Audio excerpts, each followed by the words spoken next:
Well, hello everyone. My name is Matt Cincerello. I'm an owner and managing partner here at U-Nique Accounting.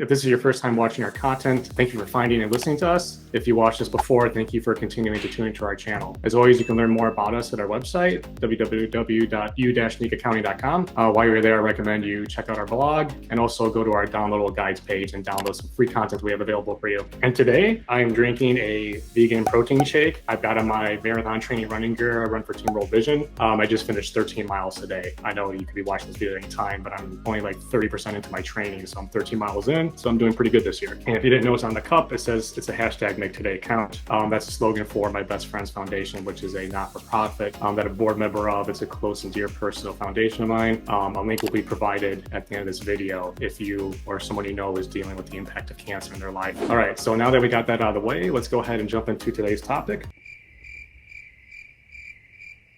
So today's topic is part number 2 in our 5-part series, Xero versus QBO. Why after 15 years we made this switch. Reason number 2 is Xero's killer bank rec feature. You know, whether you brew beer or you build homes, and whether your business is small or big, like recording and reconciling all your cash and credit card transactions is the #1 activity. And Xero's process with this is just truly amazing, beautiful, and really effortless. We have to transition people out of QuickBooks a lot into Xero. So when we first get a client, it may take 2 months, 1 month, 6 months sometimes in order to transition them over. And during that time, it is so painful during team meetings to hear people complain about when can we get them converted, because they're just sick of doing all the bank feeds and bank reconciliations in QuickBooks just because of how slow and just bad it is compared to what they're used to. First reason with the bank reconciliation process is just Xero's AI, or artificial intelligence. So let's pretend that you're not using a bookkeeping service software like Dex to record your invoices and automatically code your bills into your software, and you're just relying on bank feeds to do all your transactional recording. So both QuickBooks and Xero will utilize an AI to help that process along. And they're both really good. We feel like Xero's is just slightly ahead of them. Not to say that QuickBooks is in this area is bad, they're just doesn't perform as consistent and as good all the time as Xero's does. And examples of this is that it comes really to like consistent recommendations and suggestions on how to record things. You know, QuickBooks will suggest things sometimes in black and white and green, and we'll get into that later into the coloring scheme. But there's 3 different types of transactions. You can have a deposit, you know, putting money in your bank account, you're paying a bill, or you're transferring money between your accounts. Okay, those are the 3 main transactions. We find a lot of times that QuickBooks will recommend to record like a payment as a transfer. Even though it'll book it to an expense account, it'll say, let's record this as a transfer, which is just weird and odd. I feel like they've gotten better at it over the years, but it's still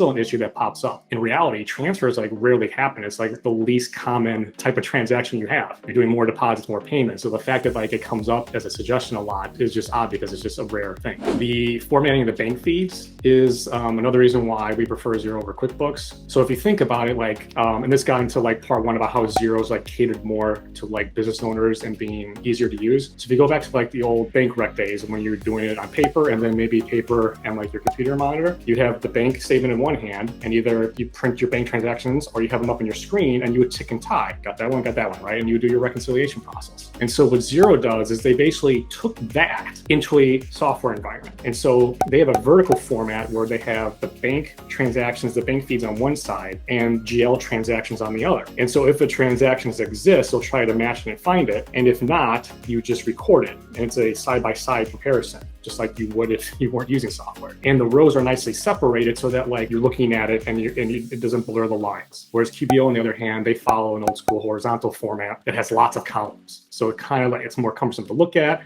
The rows are more condensed. I don't even have bad vision. I find it like hard. And sometimes you'll be looking and like combine one row with the other and misrecord it. And the text is tinier. So I'll show some screenshots later just so you can see what it looks like. So then with the coloring scheme, this is like another really big one. And this one's really odd. So Xero, like we said, is very easy to use. So they came up with a 3 simple color scheme. Green is good. That means they found a match. Blue means that there's a rule you created, which is like, I don't really want to like download my utility bill all the time and upload it and code it like it's utilities, it's easy, right? So you could set the rule that says like every time, like, okay, so I'm in Chicago, we use ComEd. So every time a ComEd bill transaction shows up, that's my utility cost. The bank feeds will recognize that and say, hey, it's the ComEd rule, let's book this utilities. And so it shows up blue and you say, okay, let's use that rule. So if it doesn't have a direct match or there's no rule set up, then everything's black and white. Even if they have a suggestion of what you should do, it's still black and white. QuickBooks, on the other hand, decide to use what I call the variety of greens. So what they have is that if there's a match, meaning like you have a bill in their system that matches the payment, they give you a green box and it says the word match in it. If there's a rule you've created, just like that utility example I brought up, it will have a green box and green text. If there's no rule, but QuickBooks has a really strong suggestion of what they think you should do, the text of the transaction will be green. And then if they have a weak suggestion or no suggestion, then the text will show up as black and white. And if that sounds confusing, it is. It's just weird, and suggestions like should not be green. If the software suggesting something, like as a person, like you've already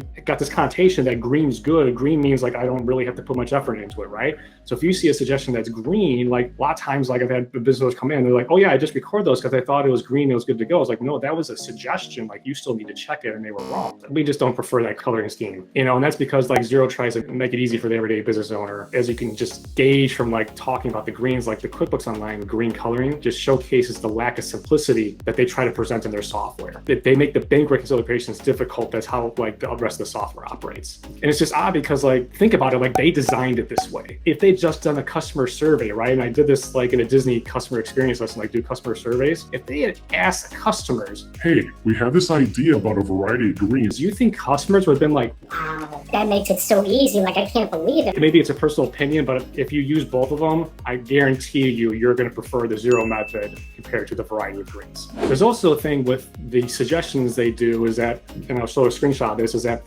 when their bank reconciliation process is up, I mean, honestly, guys, I can't believe we're even talking about this. I can't believe it's an issue because every transaction, like it's an accounting principle, you got to have a name assigned to a transaction. You can't just have a dollar amount coded and be like, well, who did you pay? What was that for? You got to have a name assigned to it. Well, guess what? In QuickBooks Online, you do not have to assign a name to a transaction. So the software parameters are not set up to force you to do it. Xero does. Xero makes you pick a name. You cannot reconcile a bank feed until a name has been assigned. QuickBooks allows you to get away with it, and they're actually quite deceiving in this process. The description will come through, so like the bank feed description will say Amazon. The payee column will be blank, but you see Amazon and you see that you're coding to whatever like office supplies account, and you just say, yeah, record it. But Amazon is just in the description, it's not the payee, and so you end up with all these transactions with no names assigned to it. But it's deceiving because QuickBooks makes it look like they figured out what the name was for you. And then the overall bank reconciliation process, Xero to QuickBooks. In this 2-column format, you're performing the bank rec as you're recording the bank feeds in Xero. As you match a feed or record a feed, it locks the transaction because you're doing the bank rec at the same time. So once you record a bank feed and get it in, it is locked. And then when you want to run a reconciliation report, you just run the reconciliation report to see anything that wasn't reconciled. Xero is a one-step process, whereas in QuickBooks, it's a 2-step process, which is not as simple. So you do the bank feeds, record them in, and then you have to go to your bank reconciliation process. And what's really bad about this is that in the bank reconciliation process, you can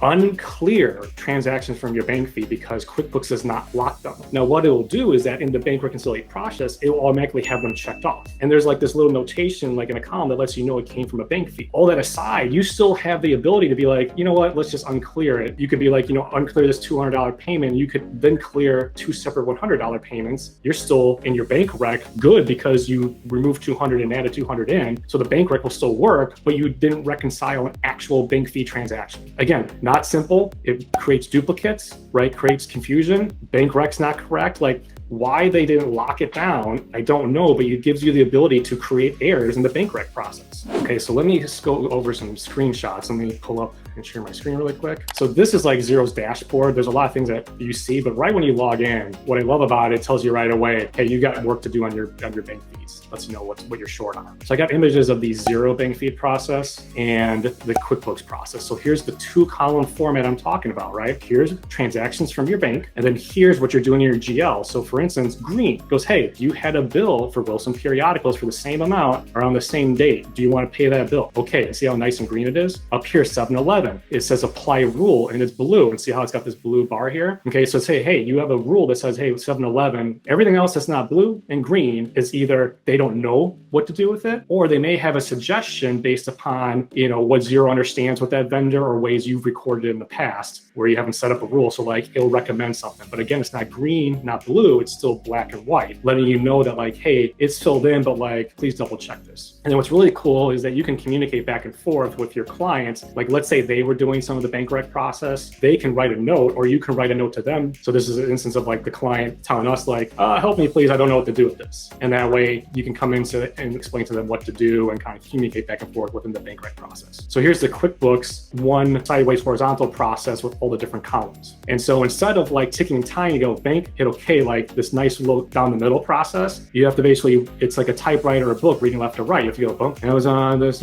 okay, add it. Start over again, like, and then repeat. It's a lot of like eye movement, right? Whereas this one's like dash, dash, down the middle. So here's examples of QuickBooks. So here's their green, they found a match, multiple matches. Here's the rule, again, green box, green text. If this was a strong suggestion on this Amazon line, then this would be green text. Again, not a match, they're just strongly suggestions. But if you see it as green, like you're like, oh, it's good, you hit add. But look what's missing in this column, payee. So again, like in Xero, see how this is blank here? You cannot record that. You could pick bank feeds, put a description in. If you don't pick a name, then the okay button won't be there and you can't do it. In QuickBooks, as long as there is an expense amount, you can hit add and put it in, even though there's no payee. And that's why it's deceiving, because you see Amazon and in your mind, like you're just trying to get this done as quick as possible and you don't realize that the payee is blank and you hit add. And now you got transactions with no vendor name in it. There's the bank fee process. And then I got a screenshot again, because remember in Xero, this is the bank rec process. Boom, boom, boom, boom, boom, done, bank rec's done. QuickBooks, you have to do this. Then they make you go to the bank reconciliation process where in this example, like I didn't fully complete this demo company, but these are transactions that came in through the bank feed. So Xero's like, great, let's check them off. And you can see it's got this little box that says, hey, it came in through the bank feed. However, in real life, you can uncheck this and say, don't clear it as part of the bank rec process. And you can check other transactions. They make you do this bank feed and then reconcile again, where you can undo what you did in the bank feeds and uncheck things. Like it's just way open to error and way open to duplication. So that's about it for today. Thanks for listening to reason number 2 of why we prefer Xero over QuickBooks Online, and stay tuned for reasons 3 through 5. If you appreciate our advice, please remember to like our videos and subscribe to our channel for future content. And until then, remember, don't conform, stay unique.